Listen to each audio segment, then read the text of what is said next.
தமிழ் சினிமாவினருடைய முன்னணி ஹீரோவான சூர்யா நடிப்பில் கடந்த மே மாதம் வெளிவந்து பிளாக் ஃபர்ஸ்ட் திரைப்படமாக மாறியிருக்கிறது கருப்பு திரைப்படம். இந்த திரைப்படத்தை ஆர்ஜே பாலாஜி இயக்கி வில்லனாகவும் நடித்திருந்தார். த்ரிஷா, அனாகா, இந்திரன், சுவாசிகா, ஸ்வாதா அப்படின்னு சொல்லி பல நட்சத்திரங்கள் முக்கிய கதாபாத்திரங்களில் நடிச்சிருந்தாங்க.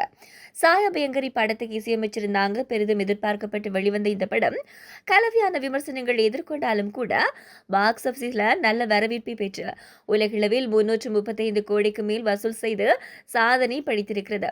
இதன் மூலம் சூர்யாவினுடைய திரை வாழ்க்கையில் அதிக வசூல் செய்த திரைப்படம் அப்படின்ற சாதனையை கருப்பு படைத்திருக்கிறது.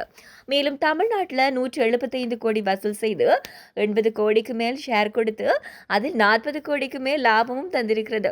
இந்த நிலையில் வெளிநாட்டில் கருப்பு திரைப்படம் செய்த வசூல் மற்றும் லாபம் குறித்த தகவல் வெளியாகி இருக்கிறது. அதன்படி வெளிநாட்டில் இந்த படம் 83 கோடி வசூல் செய்திருக்கிறதா, இதில் 20 கோடிக்கு மேல் லாபம் கிடைத்திருக்கிறது அப்படின்றது ஒரு தகவலும் வெளிவந்திருக்கிறது.